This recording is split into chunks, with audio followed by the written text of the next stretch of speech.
Alô família, estamos de volta com mais um programa aqui pela Alô TV Brasil, com o coração cheio de alegria, cheio de gratidão a Deus por nos proporcionar essa oportunidade incrível de estar falando com vocês mais uma vez. Meu desejo é que Deus abençoe sua casa, sua família, seus sonhos, seus projetos, e que você seja bem-sucedido e abençoado em tudo. Hoje, como vocês notaram, eu estou aqui sem a minha colega de bancada, minha esposa, psicóloga Aline Tavares, que está atendendo um outro compromisso, mas na próxima estaremos juntos outra vez. Mas eu estou recebendo aqui hoje um convidado muito especial, ele que é um grande amigo, pessoa que eu conheço há muitos anos, tem uma trajetória profissional, ministerial extraordinária, Luiz Alberto, ele que é apresentador de rádio e TV, é pastor, coordenador de jornalismo da Paz FM 89,5, é casado, é pai, empresário e tem muito a contribuir com a nossa audiência. E a gente vai bater um papo muito agradável e você não pode perder. Muito bem-vindo, Luiz Alberto. Obrigado, pastor Adair. Um abraço para quem nos acompanha. É uma satisfação muito grande estar aqui, poder falar um pouquinho, né, da nossa história, falar sobre família. Alô, família! Alô, Brasil! Estamos à disposição. Luiz Alberto está aqui com a gente. Luiz Alberto, você é uma figura extremamente conhecida e também muito querida aqui no estado de Goiás, por todo o Brasil. Mas a gente quer ouvir de você, né? Algumas coisas que os seus seguidores, seus admiradores, seus ouvintes que te ouvem todo dia, gostaria de saber, como por exemplo, começo da carreira, vocação profissional. Você é de onde, Luiz Alberto? Você é aqui de Goiânia mesmo? Nascido e criado aqui em Goiânia, pastor Day. Inclusive na Vila Nova. Nasci na Vila Nova, 1965, nasci na Vila Nova, na 207 com 208. Tá jovem, Luiz Alberto? Na 207 com 208. E depois de 7 anos de idade, nós mudamos ali para a parte sul de Goiânia, na região do setor Pedro Ludovico, setor Serrinha, Vila Brasília, foi criado naquela região ali. E de uma família muito simples, muito humilde. Os meus pais eram goianos, minha mãe aqui de Goiânia, daqui da região do Guanabara, quando ali ainda era roça, ainda era fazenda. Minha mãe, quando nasceu ali na região do Guanabara, onde é o Aldeia do Vale ali, aquela região, né? Era fazenda antigamente. E a minha mãe, inclusive, conta que a avó dela era índia, e é daquela região ali. Minha mãe falava, minha avó era índia, pegada no laço e tudo, na região ali do Guanabara. E eu nem sonhava que ali no Jardim Guanabara pudesse ter tido... Né, se tornar uma área tão nobre hoje, né? Criança ouvindo essas histórias. Minha mãe dizia, minha avó era pegada no laço, era índia e tudo. E quando foram construir o Aldeia do Vale, o nome de aldeia justamente por isso, porque ali realmente era uma curioso. aldeia. Tá vendo? Não era sabia. Uma aldeia indígena. Quando os construtores começaram a cavar, acharam algumas ossadas e descobriram que ali tinha um cemitério, chamaram os técnicos, inclusive o pessoal também da antropologia da Universidade Federal de Goiás, fizeram o levantamento, realmente era uma aldeia ali. Eu não me lembro se era possivelmente a tribo Tupinambás, mas eu sou descendente de índio, de negro, porque meu avô Roberto era baiano, eu sou mistura de goiano, mistura de baiano com mineiro. Meu avô Roberto era baiano, da região ali de São Desidério, né? São Desidério, Bahia, né? Perto de Eduardo Magalhães. Isso, estive lá outro dia. Né? Hoje ali é Barreiras, né? Quando meu avô nasceu, era município de Barreiras. Hoje ali, São Desidério e Cotegipe já são municípios independentes. Sim. E meu outro avô, ele era de Serra Dourada, também na Bahia. As duas avós mineiras, uma de Patos de Minas e a outra de Mariana. Lembra da barragem de Mariana? Sim, estourou a inclusive, a minha avó... Você entrou no cenário nacional, no noticiário, né? A minha avó Mariana era de Mariana, mas sou nascido em Goiânia mesmo, nascido e criado aqui em Goiânia. Mas o meu sonho sempre foi ser jogador de futebol. Engraçado, né? Eu nunca pensei, nunca sonhei em ser pastor, nunca sonhei em ser radialista, nunca sonhei em ser jornalista, nunca sonhei em ser apresentador de rádio e televisão. Na infância, sua família já era evangélica, não? Não, eu era muito tímido, né? Muito tímido. E aí, a minha família de origem espírita, lá da Umbanda, da Quimbanda, meus avós trouxeram essa cultura para cá. Certo. Aí se tornou mais católica a família aqui, e meus dois avós eram cambones, inclusive meus dois avós. Quando eu nasci, na Vila Nova, ali na 207 com a 208, tinha um terreiro ali. O meu avô Antônio, pai do meu pai, ele era da Umbanda e tinha um terreiro que eles sustentavam uma mãe de santo ali dentro do lote, que é onde eu nasci, na 207 para 208. Que curioso. Né? Então, assim, o evangelho... Não é muita gente sabe disso, do Luiz Alberto, não. Desse jeito. E o meu outro avô, Roberto, era cambone, né? Cambone. Meu avô Roberto sempre na segunda-feira, finalzinho da tarde, começo da noite, sumia, desaparecia. Para onde foi? Foi para o terreiro, bater tambor. Ele era Cambone, então ele tinha que ser o primeiro a chegar lá. Então, aí o evangelho chegou através da minha mãe. Da minha mãe. A gente é muito grato a algumas pessoas, o pastor Oswaldo, o senhor foi do Ministério Missão, sim, né? Sim, sim. O pastor Oswaldo e a irmã Joaquina, Oswaldo José de Souza, né? Que são da missão, né? Foram da missão, né? O pastor Oswaldo, que foi o presidente da missão antes do pastor Neemias, você está falando? Não, o Oswaldo... Porque teve um Oswaldo lá que foi pastor presidente, não é esse, Eu não sei se o Oswaldo foi presidente aqui. Então, talvez tenha sido, porque depois ele foi para o Mato Grosso também, foi presidente do Mato Grosso também. Oswaldo José de Souza, né? Pai da Euzi, da pastora Euzi, que era pastoreou muito tempo ali no Senador Canedo. Eu acho que ele foi pastor presidente. Ali, né? Uhum. E aí, eles é que levaram o evangelho para a gente lá, e assim foi entrando o evangelho. Que a gente percebe, quando o evangelho chega, a transformação acontece. Ah, com certeza. Então, a partir da chegada do evangelho, a nossa família era pobre de tudo. Pobre de relacionamento. Quando a gente reunia, a família dos baianos com os mineiros, era muita gente, né? 20, 30, 40 pessoas. Nosso almoço, assim, era para 30, 40 pessoas no final de semana.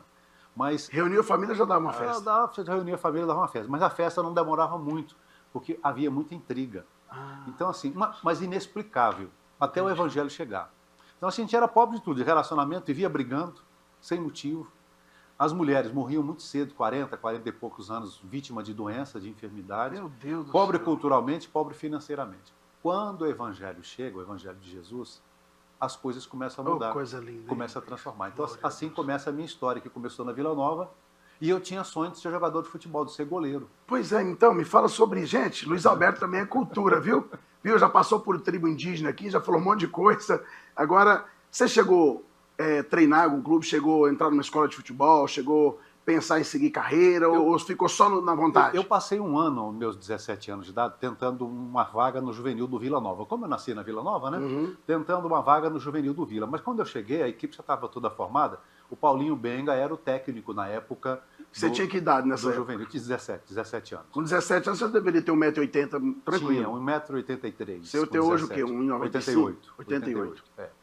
E aí eu ia de bicicleta para... Já morava na Serrinha, no setor Pedro Ludovico ali, ia de bicicleta lá para o OBA, né, o Honesto Brasileiro Alvarenga, treinar no juvenil. E aí depois de uns 2 meses tentando lugar lá para mim treinar junto com o juvenil e tal, roubaram a minha bicicleta. Aí eu desanimei, porque eu fiquei sem a condução que eu tinha na época. E era uma bicicleta que eu tinha preparado, que era uma bicicleta do modelo que era a bicicleta de corrida.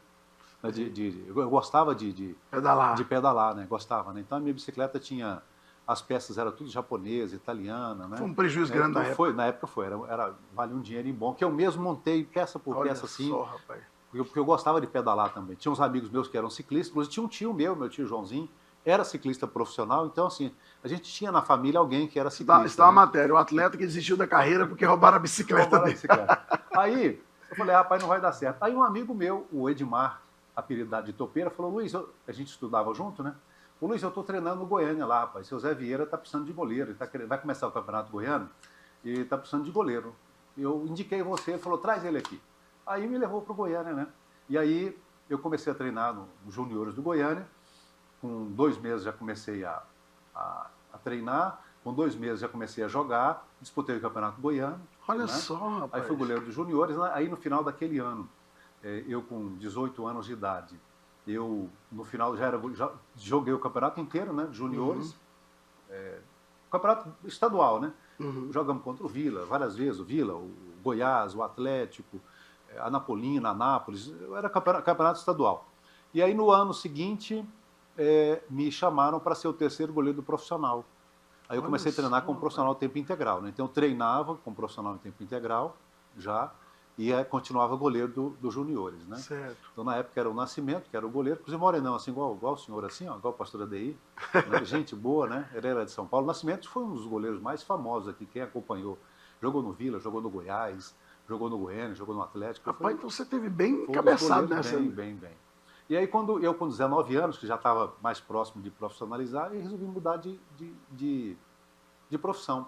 Eu tinha um chamado, né? Na época, o senhor se lembra, os pastores falavam assim, futebol não é de Deus, lembra disso? Existia uma discriminação, até uma, como que eu diria, as pessoas viam o futebol, a igreja, como pecado. Então, assim, às vezes o filho tinha vocação, tinha talento, muitos deixou de seguir carreira porque os pais e a igreja proibia mesmo, não aceitava de forma alguma, né? E aí eu vivia esse drama, porque eu queria ser cristão, queria estar na igreja, estava realmente convertido ao evangelho, mas o pastor sempre pregando que o futebol não era do mundo, era essas coisas do mundo. Costumo dizer que quem sobreviveu à nossa época, que não podia jogar futebol, não podia fazer absolutamente nada, assim...